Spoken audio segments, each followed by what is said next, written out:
Deep with in आप खुद जानते हैं कि जो कोर्स आपने चूज किया है उसकी मार्केट में ना ही कोई डिमांड है और ना ही उसमें अपने में कुछ वैल्यू है। आप उस कोर्स को कंप्लीट करने के बाद अगर मार्केट में जाते हैं तो आपके पास कुछ भी ऐसे स्किल सेट्स नहीं है जिसको आप ट्रेड करके एक अच्छी फाइनेंशियल स्थिति अपनी बना सकें या फिर कुछ वैल्यू क्रिएट कर सकें। मेजॉरिटी ऑफ द कोर्सेज की यही हालत है और बात तब और ज़्यादा खराब हो जाती है जब आप एक टीयर 2 टीयर 3 सिटी के कॉलेजेस में हैं, स्टेट लेवल की यूनिवर्सिटीज़ में हैं, जिनका हाल सच में बहुत बुरा है, जहाँ से डिग्री लेने के बाद वो डिग्री सिर्फ एक कूपन की तरह काम करती है। वो सिर्फ आप सभी को इस लायक बना पाती है कि आप सिर्फ एक सरकारी नौकरी का फॉर्म भर पाओ। तो दोस्तों, जो ये कॉलेज लाइफ का टाइम है ना, ये इतना इम्पोर्टेंट है, इतना इम्पोर्टेंट है, इसको आपको बिल्कुल भी ज़ाया नहीं जाने देना है।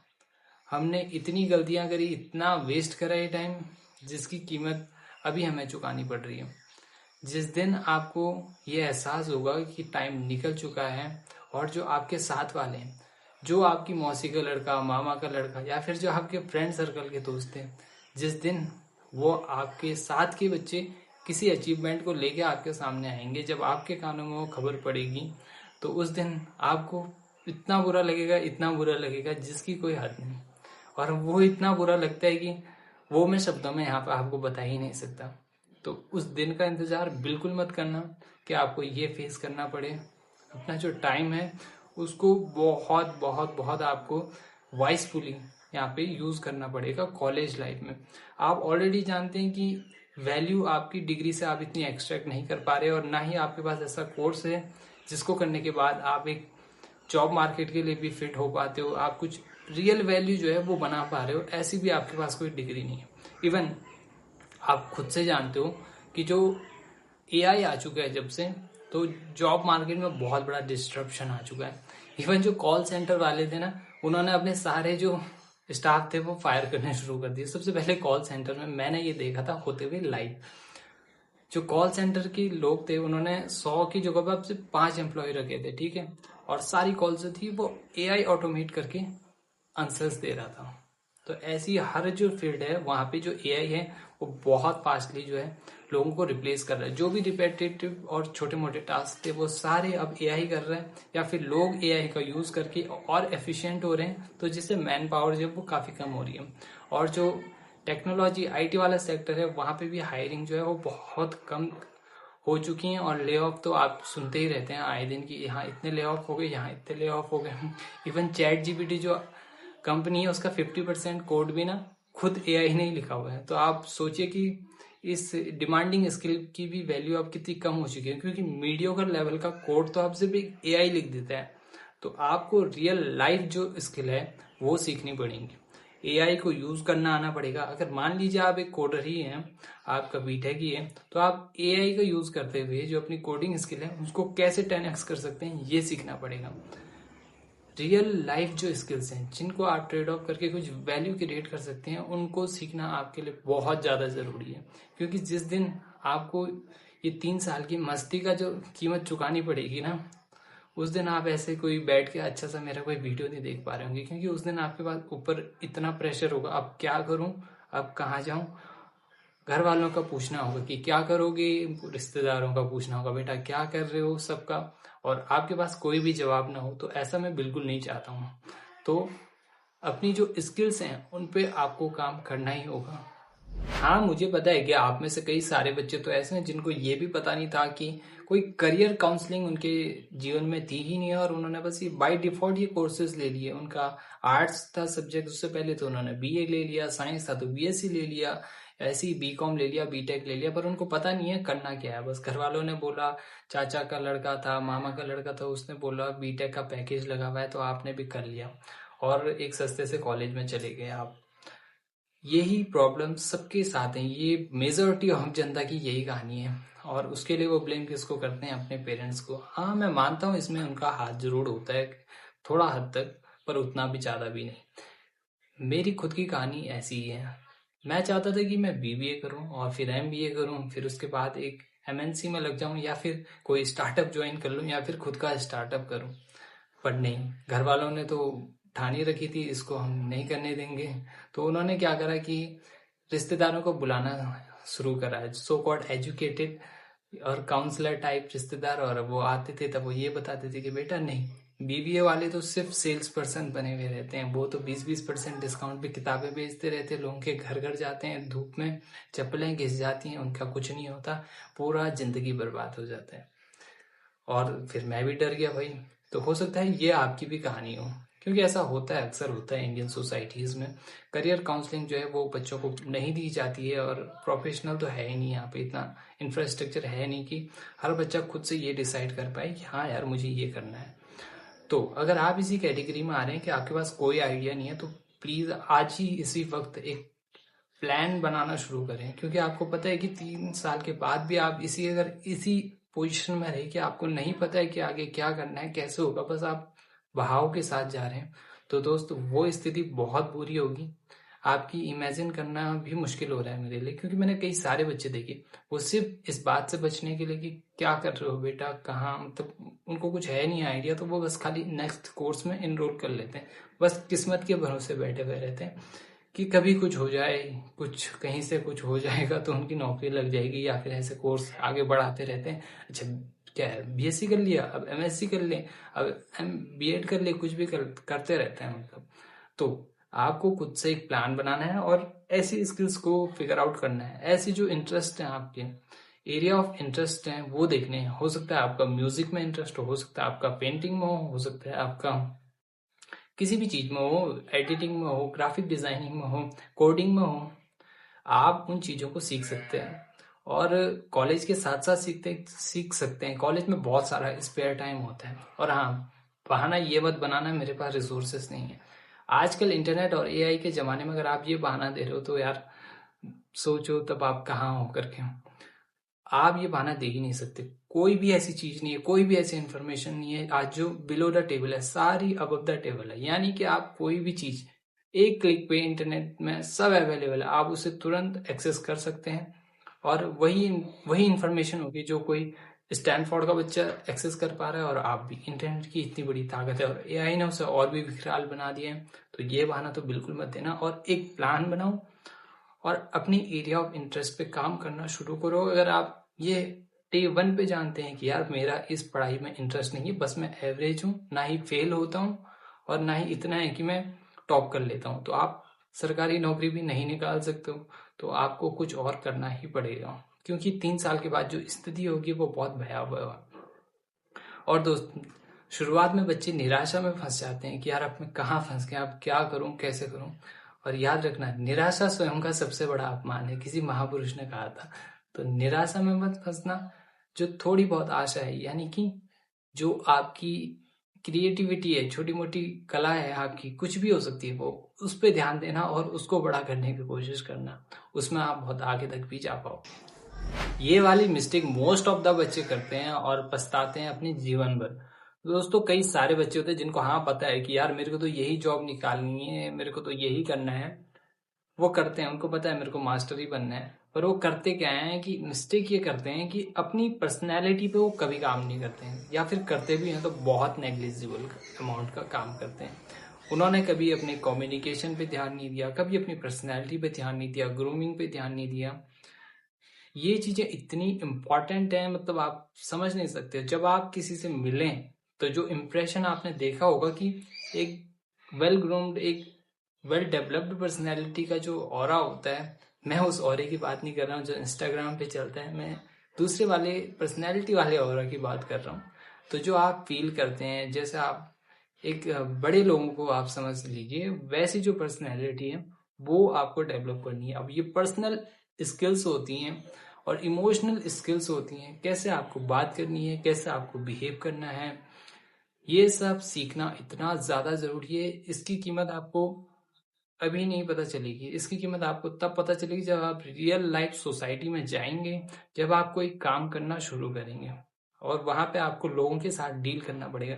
वहां पे आपकी जो कम्युनिकेशन स्किल्स हैं, आपकी कोऑर्डिनेशन स्किल्स हैं, आपका जो बातों को रखने का तरीका है और इमोशंस को हैंडल करने का तरीका है, वो आपके बहुत ज्यादा काम आएगा। और आपको तब लगेगा कि यार ये चीजें मेरे को क्यों नहीं आती, मेरे साथ वाला ही चीजों को इतने बेटर तरीके से प्रेजेंट कर पाता है, लोगों के साथ इतने अच्छे से बॉन्ड बना पाता है, पर मैं नहीं कर पाता हूँ।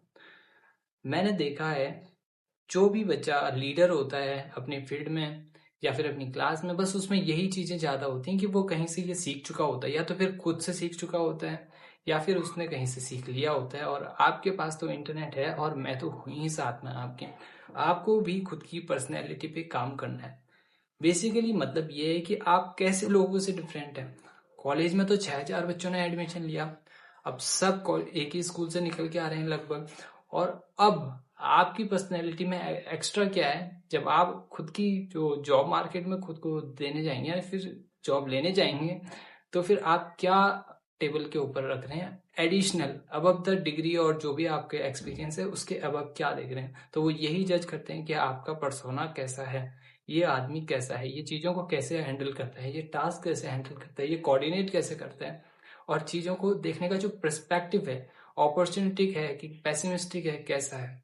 तो ये चीजें आपको खुद के अंदर जो है वो डालने की बहुत ज्यादा जरूरत है, क्योंकि ये वाली स्किल कभी लोग एआई से एक्वायर नहीं कर सकते हैं। इसके लिए आपको खुद काम करना पड़ेगा, खुद पे मेहनत करनी पड़ेगी, ये आपको करना ही पड़ेगा। वो अंग्रेजी में एक कहावत है ना, your network is your network. तो दोस्तों आपका जो नेटवर्क है वो डायरेक्टली इनडायरेक्टली कहीं ना कहीं आपकी नेटवर्थ को शो करता है। अब वो कैसे? दोस्तों जो कॉलेज का टाइम होता है उस टाइम पे जो आपके जो दोस्त हैं वो कैसे होंगे, वो ही आपके ना डिफाइन करते हैं कि आपकी जो करियर की ट्रेजेक्टरी है, पाथ है, वो कैसा रहेगा। अगर आपने ऐसे दोस्त बनाए हैं जिनके पास फालतू की गप्पों के सिवाय, अजीब अजीब बातों के सिवाय कोई टाइम नहीं है, तो उनको प्लीज छोड़ देना। जब समझ आए कि ये बंदा इस टाइप से है तो उसको वहीं पे छोड़ देना, बोलना भाई हाथ जोड़ देना, मेरे को जिंदगी में आगे बढ़ना है, कुछ करना है और तू निकल अपने रास्ते, मैं नहीं जानता तेरे को, साफ सीधी बोल देना। क्योंकि कई सारे जो होते हैं शुरुआत में आपको पता नहीं चल पाता, और फिर वो बोलता है क्या हो गया, बड़ा आदमी बन गया, बात नहीं कर रहा है, ऐसा ऐसा हो सकता है, क्योंकि मेरे साथ हुआ था ऐसा, तो मैं बता पा रहा हूँ आपको। आपको अपने फ्रेंड सर्कल में वो लोग रखने हैं जो सच में पैसिमिस्टिक हो, चीजों को आशावादी सोच से देखते हो, और आगे बढ़ने की उनमें कामना हो कि वो कहीं जाना चाहते हो, बड़े आदमी बनना चाहते हो, कुछ अचीव करना चाहते हो, जिनके बिग ड्रीम्स हो। ऐसे जो लोग हैं उनके साथ आपको हैंग आउट करना है। और मेरा ये मानना है कि आप सभी को वही फ्यूचर में अपॉर्चुनिटी देंगे। यानी कि जैसे एग्जांपल मेरा दो, हमने कॉलेज में बहुत सारे फ्रेंड बनाए, यानी कि मेरे कुछ फ्रेंड्स थे और उनके भी फ्रेंड्स थे, और लगभग हम एक बहुत बड़े मतलब अपने पूरे ग्रुप को तो लगभग जानते ही थे। तो बीबीए का कीड़ा तो मेरे पास था ही, बिजनेस का बोले तो मैंने सोचा यार, मैं अगर सोचता रहूंगा कि मैं क्या करूं, मैंने तो मतलब ये करना था, मैं तो यहाँ आ गया, कैसे हो गई चीजें। तो फिर मैंने क्या किया, मैंने सोचा अभी मेरे पास क्या है, बजाय इसके कि बाद में क्या होगा जब मैं कमाऊंगा, घर वालों से लूंगा, उसका सोच हाँ तब बिजनेस करूंगा, उसको छोड़ के मैंने खुद कॉलेज में एक छोटा सा बिजनेस स्टार्ट कर दिया। जितने रिसोर्सेज मेरे पास अवेलेबल थे, मेरे पास एक पीसी है और एक प्रिंटर है, और मैंने क्या करा, जो एप्लीकेशन फॉर्म होते हैं जो मैंने आपको भरना सिखाया भी था, उसी को बेचना शुरू कर दिया। वो बाहर उसको एंटी रैगिंग के साथ वो 30-35 रुपए का बेचते थे, हमने थोड़ा सस्ता करके 20-25 का बेच दिया। और हाँ, हमारे नेटवर्क्स अच्छे थे तो हम उसको बहुत इजीली फर्स्ट डे पे ही हमने 100+ फॉर्म बेच दिए थे, सेकंड डे पे और बढ़िया ऐसे करके हमने काफी सारे फॉर्म बेचे और काफी प्रॉफिट भी हुआ। तो मतलब बोलने वाली बात ये, क्योंकि हमारे नेटवर्क स्ट्रांग थे तो हमें बहुत इजी हुई उस बिजनेस को लॉन्च करने में। अब वही लोग तो बड़े होंगे ना एक दिन, और अलग अलग फील्ड्स में जाएंगे। अगर वो अच्छे लोग भी है तो वो बड़ी बड़ी पोस्ट्स पे जाएंगे, तो जब किसी दिन मेरे को हेल्प की जरूरत पड़ेगी तो वो लोग हमेशा वहां पे होंगे। ऐसा नहीं है कि हम ही ने वही हमारी हेल्प करते हैं, हम भी उनकी हेल्प करते हैं, तो एक अच्छा नेटवर्क बना रहता है। और यही आपकी नेटवर्क भी है असली, जब आप मुश्किल में होते हैं तो वो लोग हेल्प करते हैं। और बजाय अगर आपका खराब सर्कल है तो वो आपको नीचे नीचे धकेलेगा, ना ही ऊपर। तो जो दोस्त हैं आपके, उनको बहुत कॉन्शियसली चूज करना है आपको, क्योंकि एक कहावत भी है कि आप उन्हीं 5 लोगों के एवरेज बन जाते हैं जिनके आसपास आप रहते हैं। तो दोस्तों को बहुत गौर से चुनना और अच्छे नेटवर्क्स बनाना। और यहाँ पे मैं ये बिल्कुल भी नहीं बोल रहा हूँ कि आपको हर जो आपका फ्रेंडशिप है उसे इस नजरिए से देखना है कि यार मैं इससे क्या फायदा एक्सट्रैक्ट कर सकूं। ऐसा मैं बिल्कुल नहीं कह रहा हूँ। मेरा बोलना सिंपल है, आप सभी को ऐसे लोगों से दोस्ती करनी है जिनके पास कुछ गोल हो, प्लान्स हो, फ्यूचर की कुछ प्रोजेक्शन हो। ऐसे लोगों के साथ जो पैसिमिस्टिक ना हो, अपॉर्चुनिस्टिक हो, उनके साथ आपको हैंग आउट करना है, ठीक है। आपको ये आदत जिंदगी में बहुत ऊपर ले जाएगी जितना आपने कभी सोचा नहीं होगा। आपके पास अपॉर्चुनिटीज कुछ चल के आएंगी। तो ये बहुत बड़ी आदत है जो आपको सीखनी पड़ेगी और करेक्ट करनी पड़ेगी अगर आप गलत संगत में आते हैं। एक और इम्पॉर्टेंट मिस्टेक जो बच्चे करते हैं वो है कि कॉलेज में रह के फुल कॉलेज में ना रहना। अब इससे मेरा क्या मतलब है, जब भी आप एक कॉलेज में उसमें एंटर करते हैं तो वहां पे क्या अलग इकोसिस्टम होता है, वहां पे कुछ चीजें होती हैं, क्लब्स होते हैं, ऑर्गेनाइजेशंस होती हैं, और वहां पे प्रोग्राम्स होते हैं, वहां पे कुछ क्लब्स होते हैं, वहां पे कोर्सेज होते हैं। आप इन सबको अवॉइड करते हैं, ये सबसे बड़ी मिस्टेक है। जो आपकी पर्सनैलिटी शेप होगी ना, जो आपके थॉट्स होंगे, इमोशंस होंगे, फीलिंग्स होंगे, आपका वे ऑफ बिहेविंग होगा, वो सब कहीं ना कहीं अनकॉन्शियसली आपके इन्वायरमेंट से आप लेते हो। तो आपको ऐसी चीजों को मैक्सिमाइज करना है अपनी रूटीन में जहां पे अच्छी चीजें हो सकता है कोई बाहर से कोई बड़ा हस्ती आ रही हो कॉलेज में और आपने वो मिस कर दिया क्योंकि आपको दोस्तों के साथ घूमने जाना था। नहीं, बिल्कुल अवॉइड करें और वहां जाइए जहां से आपको कुछ वैल्यू मिल सकती है। आपको कॉन्टिन्यूसली कॉलेज में एक्टिव रहना है और एक्सप्लोर करना है कौन सी वो चीजें जिससे आप खुद की पर्सनैलिटी को इन्हेंस कर सकते हो, खुद को बिल्ड करने में एनर्जी लगा सकते हो। आपको बिल्कुल भी वो बच्चा नहीं बनना है। कई सारे बच्चे होते हैं, मैंने देखा, उनको पता ही नहीं होता कि कॉलेज में क्या चल रहा है, कौन सा प्रोग्राम लॉन्च हुआ, क्या कोई कोर्स नया है जिसको वो एक्स्ट्रा ज्वाइन कर सकता है, कौन सी क्लासेस नहीं है, कौन सी एक्स्ट्रा क्लासेस, उसको कुछ पता नहीं होता। बस वो अटेंडेंस जितनी क्लासेस अटेंड कर लेते हैं और मार्क्स लेके पास हो जाते हैं। दोस्तों, आपका गोल ये नहीं होना चाहिए। आपका गोल ये होना चाहिए, इवन आपको पता है कि इससे ज्यादा कुछ होने वाला है नहीं, पर जो गोल्डन अपॉर्चुनिटीज हैं वहां पे आपको जाना चाहिए। फॉर एग्जाम्पल, मेरा जब भी कोई फेस्ट होता है, जब भी कोई प्रोग्राम होता है, वहां पे मैं जाता हूँ और हर बार 2 से 3 दोस्त बना लेता हूँ और उनसे मेरे को जो इंसाइट्स मिलती हैं, कई बार वो ऐसे डिफरेंट रीजन के होते हैं, डिफरेंट उनके कुछ एक्सपीरियंसेस होते हैं, उनसे हमें चीजें जो हैं वो बहुत अच्छे से समझ आती हैं और हमारा जो पर्सपेक्टिव है वो वाइडर होता है। चीजों को समझने का नजरिया हमारा डेवलप होता है। हम देखते हैं कि कैसे लोग अलग अलग हैं और फिर भी इनकी जो थिंकिंग है वो किस तरीके से अलग अलग है, और ये भी हमारे साथ को एग्जिस्ट कर रहे हैं और चीजों को इस नए नजरिए से भी देखा जा सकता है, लोग कैसे कैसे रहते हैं। तो ये आपकी पर्सनैलिटी में एक अलग जो है डायमेंशन ऐड करता है। तो आपको सोशलाइज करते रहना है और हाँ, आपको जो कॉलेज की इवेंट्स होते हैं उनमें भी पार्टिसिपेट करते रहना है, एक्टिव रहना है। मतलब ऐसा नहीं है कि आपको पता ही नहीं चल रहा, बस आपको एग्जाम से मतलब है, आपको तो बस अपने काम से मतलब है जो कि आपका ऐसे एग्जाम देना है। तो ऐसा बिल्कुल नहीं होना चाहिए। तो आप इस वीडियो को एंड तक देख चुके हैं तो ये शो करता है कि आप उस 90% भीड़ से अलग हैं जिसके पास अपने कुछ गोल, ड्रीम्स और एम्बिशंस नहीं है। आप वो हैं जो ये ट्रूली जानता है कि जिस पोजीशन में आप हो, आप ये डिजर्व नहीं करते, आप इससे बेटर बनना डिजर्व करते हैं। आप खुद को इम्प्रूव करना चाहते हैं और सक्सेस प्राप्त करना चाहते हैं। आप वो नहीं है जो हार मानने वालों में से, आप एक आशावादी सोच रखते हैं। तो इसीलिए आपने ये वीडियो एंड तक देखा। तो दोस्तों, आगे भी इस चैनल पे बहुत बढ़िया वाला कंटेंट आने वाला है जो कि पर्सनल ग्रोथ और साइकोलॉजिकल जो आपका माइंड से शिफ्ट है उस पर भी कंटेंट आएगा। कैसे ब्रेन फंक्शन करता है, कैसे आप चीजों को परसीव करते हैं, कैसे किसी भी चीज की ओर आपका परसेप्शन बनता है, ये सब चीजें आगे हम इस चैनल में कवर करेंगे और बहुत वैल्यूबल कंटेंट लाएंगे। इसलिए आप चैनल को अभी सब्सक्राइब कर सकते हैं और बेल आइकन दबा सकते हैं और अपने दोस्तों के साथ शेयर करना बिल्कुल मत भूलना।